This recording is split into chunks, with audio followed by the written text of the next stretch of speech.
Okay students, अभी तक हमने फिजिकल केमिस्ट्री के 2 चैप्टर कंप्लीट कर लिए, सॉलिड स्टेट एंड सॉल्यूशन। अब हम लोग नेक्स्ट चैप्टर जो स्टार्ट करने जा रहे हैं दैट इज़ केमिकल काइनेटिक्स। ठीक है, तो केमिकल काइनेटिक्स भी फिजिकल केमिस्ट्री का ही ब्रांच है। इसमें हम लोग केमिकल रिएक्शन के रेट्स के बारे में पढ़ेंगे। मतलब रेट का मतलब कौन सा रिएक्शन फास्ट है, जल्दी हो जाएगा, कौन सा स्लो होगा, मतलब रिएक्शन को होने में कितना टाइम लगेगा, उसके बारे में हम लोग डिटेल में इस चैप्टर में देखेंगे। उसके बाद जो रेट है ये किस किस फैक्टर पे डिपेंड करेगा, टेम्परेचर पे करेगा, प्रेशर पे करेगा, कंसंट्रेशन पे करेगा, किस किस फैक्टर पे डिपेंड करेगा वो हम लोग देखेंगे। उसके बाद जो रिएक्शन का मैकेनिज़्म है, स्टेप बाय स्टेप एनालिसिस है, वो हम लोग इस चैप्टर में डिस्कस करेंगे। तो हमने लिखा है branch of physical chemistry, physical chemistry का ही ब्रांच है, branch of physical chemistry which deals with rate of chemical reaction, rates के बारे में पढ़ेंगे। Chemical various factors which affects rate of chemical reaction, जो रेट को अफेक्ट करेगा उसके फैक्टर के बारे में। And mechanism by which the reaction proceeds is known as chemical kinetics, उसे हम लोग केमिकल काइनेटिक्स बोलेंगे। तो पहले हम लोग रिएक्शन के बारे में थोड़ा सा इंट्रोडक्शन देख लेते हैं, देन रेट से हम लोग आज स्टार्ट करेंगे। पहले रिएक्शन का इंट्रोडक्शन देख लेते हैं थोड़ा सा, किस किस टाइप के रिएक्शंस हमें मिलेंगे इसमें और किस टाइप के रिएक्शन नहीं मिलेंगे। तो according to rate of reaction there are 3 type of chemical reaction rate के अकॉर्डिंग। एक तो होगा very fast reaction, very slow reaction और मॉडरेट रिएक्शन।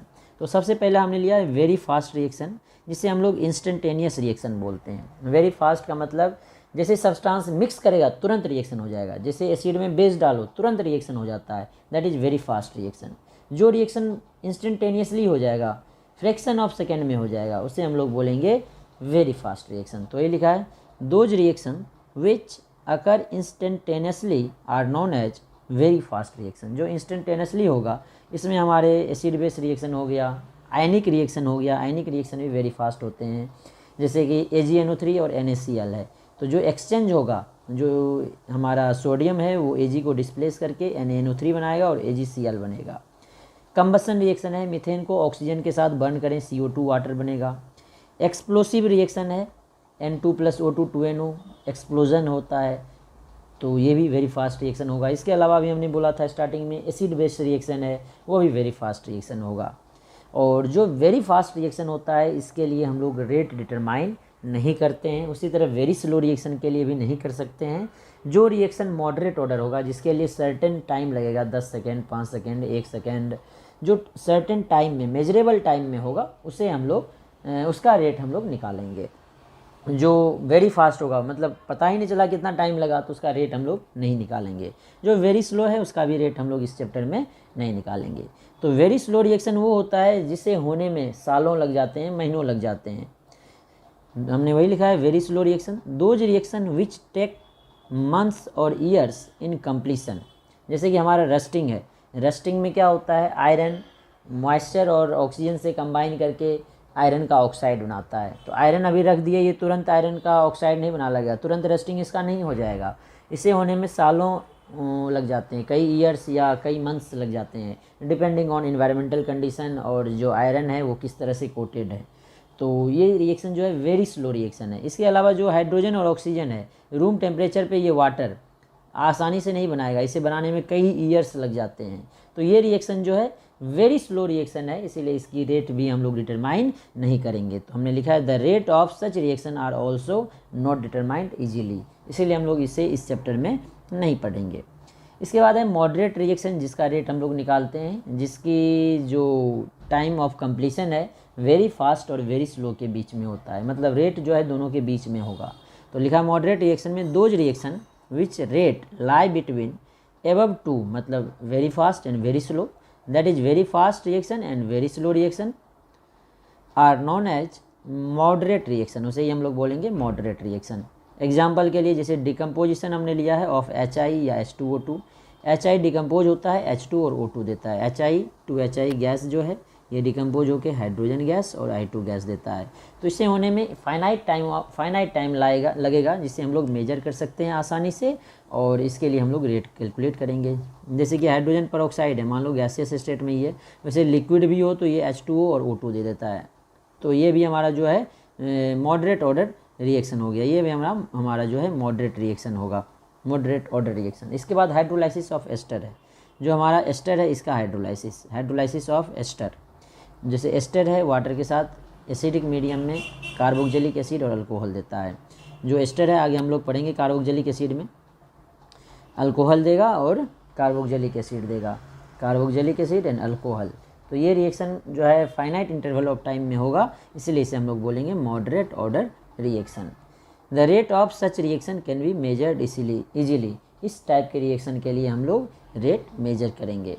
ठीक है, जो रेट है किसी भी रिएक्शन का उसको हम लोग चेंज कर सकते हैं जो हम लोग factors of affecting rate of reaction में डिस्कस करेंगे नेक्स्ट क्लास में। आज रेट ऑफ रिएक्शन स्टार्ट कर लेंगे। तो जो रेट है ये डिपेंड करता है सर्टेन फैक्टर पे, तो जो फैक्टर्स है उसको चेंज करके हम लोग रेट को अल्टर कर सकते हैं, रेट को डिक्रीज या इंक्रीज कर सकते हैं। तो हमने लिखा है rate of reaction can be slow down और speed up by changing the conditions under they occur. जो कंडीशंस है जिसमें वो हो रहा है उसको चेंज करके किसी भी रिएक्शन का रेट हम लोग अल्टर कर सकते हैं।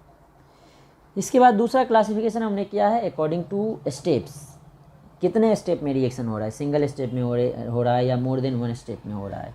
तो इसके अकॉर्डिंग दो टाइप के रिएक्शन होते हैं, एलिमेंट्री रिएक्शन और कॉम्प्लेक्स रिएक्शन। जो रिएक्शन सिंगल स्टेप में होगा, एक ही स्टेप में होगा, वो एलिमेंट्री रिएक्शन है, और जो रिएक्शन एक से ज़्यादा स्टेप में होगा वो कॉम्प्लेक्स रिएक्शन है। तो सबसे पहला हमने लिया है एलिमेंट्री रिएक्शन। तो फर्स्ट है elementary reaction. Those reactions which occur in single step are called elementary reaction. जो एक ही स्टेप में होगा, जैसे कि हमारा नाइट्रोजन का ऑक्साइड है NO, इसको ओजोन के साथ रिएक्शन करेंगे तो NO2 और O2 बनाएगा। ये एक ही स्टेप में हो रहा है, इसीलिए इसे हम लोग बोलेंगे एलिमेंट्री रिएक्शन। उसके बाद दूसरा होता है कॉम्प्लेक्स रिएक्शन। इसी का कॉम्प्लेक्स रिएक्शन को ही हम लोग कंपोजिट रिएक्शन भी बोलते हैं। मेन जो इसका नेम फेमस है that is complex reaction, otherwise इसे हम लोग कंपोजिट रिएक्शन भी बोल सकते हैं। ये जो है एक से ज़्यादा स्टेप में होगा, मतलब इसमें एक से ज़्यादा एलिमेंट्री रिएक्शन होगा, क्योंकि जो ईच स्टेप है वो एलिमेंट्री रिएक्शन होता है। Those reaction which involve more than one elementary reaction, जिसमें एक से ज़्यादा एलिमेंट्री रिएक्शन होगा, उसे हम लोग कॉम्प्लेक्स रिएक्शन बोलेंगे। That is occur in more than one steps are known as complex और कंपोजिट रिएक्शन। जैसे कि NO है, F2 के साथ रिएक्शन करके NOF2 बनाएगा एक स्टेप में, फिर सेकेंड स्टेप में NOF2 जो है NO के साथ रिएक्शन करके NOF बनाएगा। ठीक है, तो ये दो स्टेप में हुआ। अब दोनों को कंबाइन करेंगे तो NO + F2 NOF है। जो ये रिएक्शन है हमारा NO + F2 गिव्स NOF, ये एक स्टेप में नहीं होता है। पहले एक NOF2 से रिएक्शन करके NOF2 बनाएगा, फिर दूसरा NOF2 जो है NO से रिएक्शन करके NOF बनाएगा। तो जो ये रिएक्शन है और ये रिएक्शन है, ये दोनों रिएक्शन एलिमेंट्री रिएक्शन है, एलिमेंट्री 1 एलिमेंट्री 2। और ये जो ओवरऑल रिएक्शन है ये हम लोग बोलेंगे इसे कॉम्प्लेक्स रिएक्शन। अब इसमें जो रिएक्शन जिसका रेट फास्ट होगा ये फास्ट रिएक्शन है, ये स्लो रिएक्शन होता है, स्लो। और जो स्लोएस्ट स्टेप होता है उसी से हम लोग रेट डिटरमाइन करेंगे। जो मतलब ये फास्ट रिएक्शन का मतलब है ये जो स्टेप होगा NOF2 का फॉर्मेशन बहुत जल्दी हो जाएगा, फ्रैक्शन ऑफ सेकेंड में हो जाएगा। लेकिन NOF2 से जो NO रिएक्शन करके NOF बनाएगा, इसे होने में टाइम लगेगा, इसीलिए इसे हम लोग बोलेंगे स्लो रिएक्शन। तो किसी भी रिएक्शन का जो रेट निकालेंगे हम लोग स्लो रिएक्शन से निकालेंगे, स्लोएस्ट स्टेप से निकालेंगे। जो फास्टेस्ट स्टेप है इससे रेट नहीं निकालेंगे। तो वही लिखा है slowest step is RDS, rate determining step. क्योंकि जो रेट जैसे फॉर एग्जांपल मान लो हमारे क्लास में 10 स्टूडेंट्स हैं, 2 स्टूडेंट्स ने सारा काम कर लिया कंप्लीट 10 सेकेंड में, 10 मिनट्स में, और जो बाकी स्टूडेंट्स थे 8 स्टूडेंट्स वो हाफ एन आवर लिया। तो हमारे क्लास का वर्क कितने टाइम में कंप्लीट किया? जितने में सबसे लास्ट स्टूडेंट कंप्लीट किया। ठीक है, क्योंकि हमें पूरी क्लास को लेकर चलना है, सिर्फ एक रिएक्शन होने से हमारा पूरा क्लास नहीं कंप्लीट हो जाएगा। ठीक है, उसी तरह यहाँ पे 2 स्टेप में रिएक्शन हो रहा है, एक स्टेप कंप्लीट होने से ये रिएक्शन नहीं हो गया। पूरा कितना टाइम लगेगा? जब दोनों स्टेप कंप्लीट हो जाएगा। मतलब सेकेंड स्टेप स्लोएस्ट है तो सबसे ज़्यादा टाइम इसे ही लगेगा और सबसे ज़्यादा टाइम इसे ही लगेगा। इसका मतलब है जो हमारा रिएक्शन है उसे मैक्सिमम इतना टाइम लगेगा और वही टाइम पे जो है रेट ऑफ रिएक्शन डिपेंड करेगा। इसीलिए हम लोग रेट ऑफ रिएक्शन जो है स्लोएस्ट स्टेप से निकालते हैं। एक और एग्जांपल लिया है जो हमारा NO2 + CO gives NO + NO2 + CO2 है। ये रिएक्शन है, ये हमारा कंपोजिट रिएक्शन है या कॉम्प्लेक्स रिएक्शन है, क्योंकि ये भी 2 स्टेप में होता है। पहले NO2 जो है NO2 से रिएक्शन करके NO3 और NO बनाता है, फिर NO3 जो है कार्बन मोनोऑक्साइड से रिएक्शन करके NO2 और CO2 बनाता है। ये भी 2 स्टेप में हो रहा है, इसलिए जो ये रिएक्शन है ये हमारा कॉम्प्लेक्स रिएक्शन होगा, और जो ईच स्टेप है वो उसे हम लोग बोलेंगे एलिमेंट्री रिएक्शन। इसके बाद catalytic decomposition of KClO3 using MnO2 है, ये भी कॉम्प्लेक्स रिएक्शन है। KClO3 का डिकम्पोजिशन MnO2 कैटलिस्ट के साथ करें, यहाँ कैटलिस्ट MnO2 है तो ये बनाएगा KCl और O2। ये एक स्टेप में नहीं होता है, 3 स्टेप में होता है। पहले KClO3 MnO2 के साथ रिएक्शन करके KMnO4 O2 और Cl2 बनाएगा, फिर जो ये KMnO4 बना है ये डिकम्पोज होकर K2MnO4 MnO2 और O2 देगा, फिर K2MnO4 Cl2 के साथ रिएक्शन करके KCl MnO2 और O2 देता है। तो ये जो MnO2 है ये कैटलिस्ट था, जैसा यूज हुआ वैसा बाहर निकल गया और प्रोडक्ट KCl और O2 बना।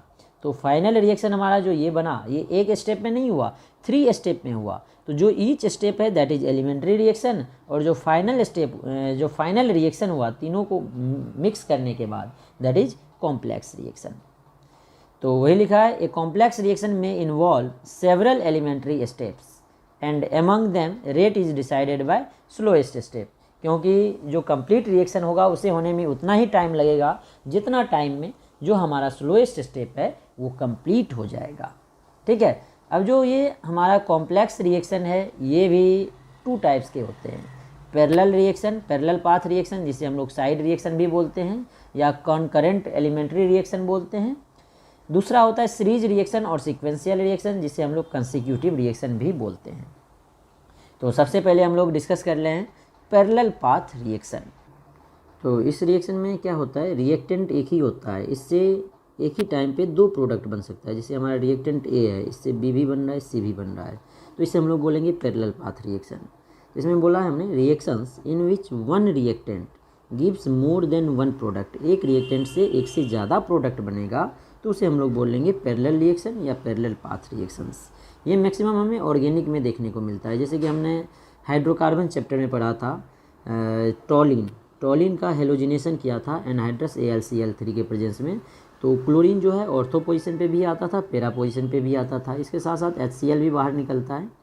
अगर 2 बनाना चाहते हो तो ये 2 ले लो, बैलेंस भी कर दोगे तो ठीक है। वैसे इसमें बैलेंस करने की ज़रूरत नहीं होती है। तो देखो क्या बन रहा है, ये भी बन रहा है, ये भी बन रहा है, मतलब जो हमारा ये इसे A मान लो, ये B मान लो, ये C मान लो, तो ये देखो जो A है इससे B भी बन रहा है और C भी बन रहा है, तो इसे हम लोग बोलेंगे पैरेलल रिएक्शन। एक रिएक्शन से सेम टाइम पे एक से ज़्यादा प्रोडक्ट बने तो उसे बोलेंगे पैरेलल रिएक्शन या पैरेलल पाथ रिएक्शन। दूसरा होता है सीक्वेंशियल रिएक्शन जिसे हम लोग सीरीज रिएक्शन बोलते हैं। जैसे A से B बना, अब B से C बना, मतलब फर्स्ट रिएक्शन के लिए A क्या है, रिएक्टेंट, B प्रोडक्ट। अब सेकेंड रिएक्शन के लिए B रिएक्टेंट हो गया, C प्रोडक्ट। थर्ड रिएक्शन के लिए C रिएक्टेंट हो गया, D प्रोडक्ट। तो इसे बोलेंगे हम लोग सीक्वेंशियल रिएक्शन या सीरीज रिएक्शन।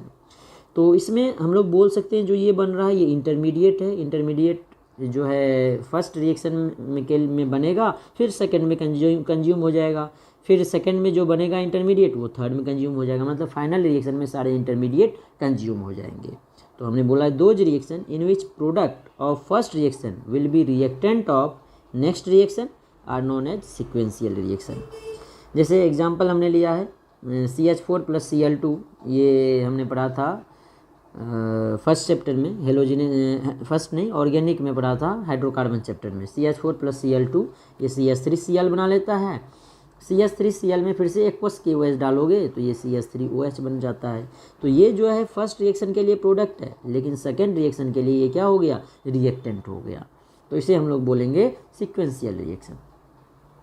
इसके बाद है चेन रिएक्शन। चेन रिएक्शन भी एक तरह का सीरीज रिएक्शन है, मतलब फर्स्ट रिएक्शन का जो प्रोडक्ट होगा सेकंड के लिए रिएक्टेंट हो जाएगा, सेकंड का जो प्रोडक्ट होगा थर्ड के लिए रिएक्टेंट हो जाएगा। जैसे कि हमने हेलोजिनेशन ऑफ मीथेन किया था हाइड्रोकार्बन चैप्टर में, वो चेन रिएक्शन है। Those reaction in which intermediates are formed in one step and consumed in another step are known as chain reaction.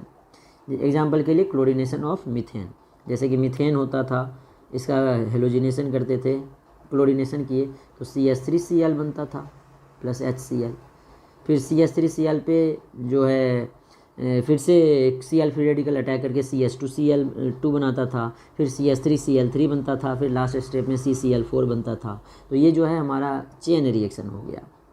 अब हम लोग स्टार्ट करेंगे रेट। रेट का मतलब क्या है, हम लोग मेन तो पढ़ेंगे रेट ऑफ रिएक्शन। तो रेट ऑफ रिएक्शन पढ़ने से पहले सबसे पहले रेट देख लेते हैं। रेट का मतलब है किसी भी चीज़ का change with respect to time, मतलब चेंज अपॉन टाइम। जैसे हम लोग बोलते हैं rate of change of velocity is acceleration, physics में आपने पढ़ा होगा, dv/dt, rate of change of velocity. Rate किसी भी चीज़ का रेट है, इसका मतलब है जो उसका हम लोग चेंज ले रहे हैं विथ रिस्पेक्ट टू टाइम ले रहे हैं। तो rate is always defined as change of any particular quantity with respect to time. जैसे हमने रेट ऑफ रिएक्शन लेंगे, तो रिएक्शन में जो रिएक्टेंट है इसके कंसंट्रेशन का चेंज पर unit time with respect to time, तो वो हो जाएगा रेट ऑफ रिएक्शन। किसी भी चीज़ का जो चेंज हो रहा है with respect to time, that is known as rate. जो ये रेट है बच्चे दो तरह का होता है, एक होता है एवरेज रेट और दूसरा होता है इंस्टेंटेनियस रेट। एवरेज रेट होता है फाइनाइट चेंज के लिए, मतलब मान लिया रिएक्शन हमने स्टार्ट किया, अभी जो है कंसंट्रेशन मान लिया 2 मोलर है, 5 सेकेंड के बाद कंसंट्रेशन 1 मोलर हो गया, तो कितना चेंज हो गया, 2 से 1 का चेंज हो गया। कितना टाइम लगा, 0 से 5 सेकेंड, तो 0 से 5 कितना चेंज हो गया, 1/5, तो ये इसका रेट हो जाएगा। तो वही बोला, rate taken over a finite interval of time is known as average rate. और एवरेज रेट को हम लोग del/del से रिप्रेजेंट करते हैं। डेल का मतलब है फाइनाइट चेंज, अगर फाइनाइट चेंज के लिए बात करेंगे तो एवरेज। और इंस्टेंटेनियस का मतलब है स्मॉल इंटरवल ऑफ टाइम के लिए, जिसे हम लोग डिफ्रेंसिएशन से रिप्रेजेंट करते हैं। Rate taken for infinitesimally, मतलब very small time is known as instantaneous rate. इसे हम लोग d/dt से रिप्रेजेंट करेंगे। ठीक है, जो यहाँ d है ये वेरी स्मॉल चेंज को रिप्रेजेंट करता है। और हम लोग जनरली जो इंस्टेंटेनियस रेट है इसे ही प्रेफर्ड करते हैं, क्योंकि ये ज़्यादा एक्यूरेट आता है। वो सर्टेन इंटरवल ऑफ टाइम के लिए देखते हैं, तो उसमें चेंज बहुत ज़्यादा होता है, बीच में जो चेंज होगा वो हम लोग कंसीडर नहीं कर पाते हैं। लेकिन इंस्टेंटेनियस जो है बहुत कम इंटरवल के लिए देखते हैं, तो इसमें छोटा सा भी चेंज हमें कंसीडर हो जाता है, इसीलिए इंस्टेंटेनियस रेट को हम लोग ज़्यादा प्रेफर करते हैं। अब जब हम लोग कोई भी रिएक्शन लें, मान लो ए से बी ले रहे रिएक्शन, तो ए घटेगा बी बढ़ेगा। ए घटेगा मतलब ए डिसअपीयर होगा और बी अपीयर होगा। तो ए के लिए बोलेंगे रेट ऑफ डिसअपीयरेंस, बी के लिए बोलेंगे रेट ऑफ अपीयरेंस। इसके बाद रेट ऑफ रिएक्शन हम लोग देखते हैं। पहले रेट ऑफ डिसअपीयरेंस किसका, रिएक्टेंट का, क्योंकि रिएक्टेंट डिक्रीज होगा, और अपीयरेंस ऑफ प्रोडक्ट, क्योंकि प्रोडक्ट का फॉर्मेशन होगा। तो rate of disappearance of reactant इसका मतलब है, या rate of appearance of product, ये जो डिफाइन करेंगे हम लोग डिफाइन करते हैं change in concentration of that reactant या प्रोडक्ट पर यूनिट टाइम। मतलब जिस रिएक्टेंट का डिसअपीयरेंस देखेंगे उसका चेंज अपॉन जितना टाइम में वो चेंज हो रहा है। अगर प्रोडक्ट का देखेंगे तो जिस प्रोडक्ट का देखेंगे उसका चेंज अपॉन जितना टाइम में वो चेंज हो रहा है। जैसे हमने एक रिएक्शन ले लिया है, N1A + N2B gives M1C + M2D। तो यहाँ पे N1, N2, M1, M2 जो है स्टोइकियोमेट्रिक कोफिशिएंट है, रिएक्टेंट A, B है, प्रोडक्ट C एंड D है। ये बैलेंस्ड रिएक्शन का कोफिशिएंट है N1, N2, M1, M2, जिसे हम लोग स्टोइकियोमेट्रिक कोफिशिएंट बोलते हैं। तो rate of disappearance of A का रेट घटेगा, तो रिएक्टेंट है, रेट ऑफ डिसअपीयरेंस, इसीलिए हम लोग निगेटिव साइन लगाते हैं, del/A/del t, मतलब फाइनाइट ले रहे हैं। B भी रिएक्टेंट है, -del/B/del t। इसमें हम लोग कॉफिशिएंट रेट ऑफ अपीयरेंस या डिसअपीयरेंस में जो है कॉफिशिएंट का कोई रोल नहीं होता है। रेट ऑफ रिएक्शन में कॉफिशिएंट का रोल होगा। जो रेट ऑफ डिसअपीयरेंस देखें तो ये वो सिर्फ ए को हम लोग कंसीडर करेंगे, N1 को कंसीडर नहीं करेंगे। बी के लिए del/B/del t आएगा, प्रोडक्ट सी के लिए del/C/del t आएगा, प्रोडक्ट डी के लिए del/D/del t आएगा। और प्लस का मतलब है ये प्रोडक्ट है, अपीयरेंस है, प्लस का मतलब है फॉर्मेशन, वो प्रोडक्ट है, और जहाँ माइनस है इसका मतलब वो कंज्यूम हो रहा है, वो रिएक्टेंट है। जैसे देखो यहाँ से कंसंट्रेशन और टाइम, जो हमारा रिएक्टेंट है वो उसका कंसंट्रेशन डिक्रीज करेगा, देखो डिक्रीज कर रहा है। जो प्रोडक्ट है उसका कंसंट्रेशन इंक्रीज करेगा। ठीक है, और सर्टेन फाइनाइट इंटरवल में चेंज ले रहे हैं, तो del/A का चेंज ये हो गया। तो देखो यहाँ पे जब था तो इसका टाइम ये है, रिएक्टेंट है तो घट रहा है, तो यहाँ पे जब था तो इसका टाइम इस टाइम पे था, यहाँ पे इस टाइम पे आया, तो इसमें कितना चेंज हो गया, del/A। इसके लिए टाइम कितना चेंज हुआ, del/t, तो del/A/del t। ठीक है, और रेट ऑफ रिएक्शन जो हम लोग देखते हैं इसमें स्टाइकियोमेट्रिक कोफिशिएंट भी देखेंगे, इसमें भी हम लोग लेंगे चेंज इन कंसंट्रेशन ही लेंगे रिएक्टेंट और प्रोडक्ट का पर यूनिट टाइम, लेकिन स्टाइकियोमेट्री भी इसमें यूनिटी लेंगे, क्योंकि जो रेट हम लोग डिफाइन करते हैं उसमें तीनों को इक्वल करते हैं। देखो सबको, तीनों चारों जितने भी रिएक्टेंट प्रोडक्ट हैं सबको इक्वल करते हैं, इसीलिए इसको यूनिटी करना होता है। तो हमने लिखा है rate of any chemical reaction is defined as change in concentration of reactant और product per unit time per unit stoichiometric coefficient of balanced reaction. किसी भी बैलेंस्ड रिएक्शन में जो रिएक्टेंट और प्रोडक्ट है उसके कंसंट्रेशन का जो चेंज हो रहा है पर unit time per unit stoichiometric coefficient, उसे हम लोग रेट ऑफ रिएक्शन बोलेंगे। फिर से हम लोग वही रिएक्शन लिए हैं सेम जो ऊपर लिया था, तो इसका रेट ऑफ रिएक्शन क्या होगा, इसका चेंज क्या होगा, ए का del A by del T negative क्योंकि रिएक्टेंट है, और इसको यूनिटी करेंगे तो N1 को यूनिटी करेंगे 1/N1। सिमिलरली बी का क्या होगा minus del B by del T, इसको यूनिटी करेंगे 1/N2। सी के लिए क्या आएगा del C by del T और प्रोडक्ट में है तो प्लस 1/M1। डी के लिए क्या आएगा del D by D T, product में है तो प्लस 1/M2। इस पर क्वेश्चन कई बार आते हैं, तो देखो ये तो हमने फाइनाइट के लिए लिया, अब इंस्टेंटेनियस के लिए लेंगे तो डेल के बदले डी लेंगे, D A by D T, D B by D T, D C by D T, D D by D T. अब देखो इसमें इस टाइप के भी क्वेश्चन आते हैं और बाकी क्वेश्चन भी हम लोग आपको दिखाएंगे जो जेईई और नीट में आए हुए हैं, तो आज नेक्स्ट क्लास में हम लोग देख लेंगे, ये तो लेक्चर लेंदी हो जाएगा। तो 2H2O2 जो है डिकम्पोज होगा 2H2O प्लस O2 में, तो 2H2O2 क्या है रिएक्टेंट है, तो इसका कोफिशिएंट 2 है तो -1/2 DH2O2 by D T. H2O product है तो प्लस कोफिशिएंट 2 है तो 1/2 DH2O by D T. O2 product है प्लस कोफिशिएंट 1 ही है तो 1/1 हो जाएगा, लिखने की जरूरत नहीं है DO2 बाई डी टी। इसका रेट ऑफ रिएक्शन यही आएगा। अब रेट की बात करेंगे यूनिट के, रेट के यूनिट की, तो यूनिट क्या होता है, रेट क्या होता है del C by del T, तो चेंज इन कंसंट्रेशन, कंसंट्रेशन का चेंज है तो कंसंट्रेशन का यूनिट मोल पर लीटर अपॉन टाइम पर सेकेंड, मोल पर लीटर पर सेकेंड। और अगर हमारे पास गैसीय सब्सटेंस है तो उसके लिए प्रेशर लेंगे ATM बार या पास्कल, ATM पर सेकेंड आ जाएगा। ठीक है, तो हमने नोट में लिखा है फॉर रेट ऑफ डिसअपियरेंस और appearance stoichiometric coefficient of that reactant और product is not required. Disappearance और अपीयरेंस के लिए कोई रिक्वायरमेंट नहीं होती है, लेकिन जो रेट ऑफ रिएक्शन हम लोग देखते हैं उसमें बैलेंस्ड रिएक्शन की रिक्वायरमेंट होती है।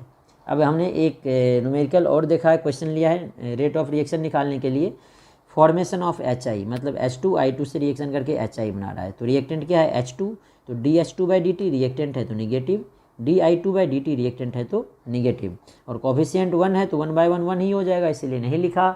और इसका कोफिशिएंट 2 है प्रोडक्ट है तो plus 1/2 DHI by D T. Similarly एक और लिया है रेट ऑफ रिएक्शन लिखना है N2 + 3H2 2NH3 के लिए, तो N2 रिएक्टेंट है कोफिशिएंट 1 है तो 1 वही रहेगा, माइनस आएगा रिएक्टेंट है तो DN2 by D T equals to H2 भी रिएक्टेंट है तो माइनस कोफिशिएंट 3 है तो 1/3 DH2 by D T equals to NH3 product है तो प्लस 2 है तो 1/2 DNH3 बाई डी टी। इसी तरह हमने 3, 4, 5 क्वेश्चन दिए हैं, इसका रेट आप लोग खुद से निकाल के ट्राई करेंगे।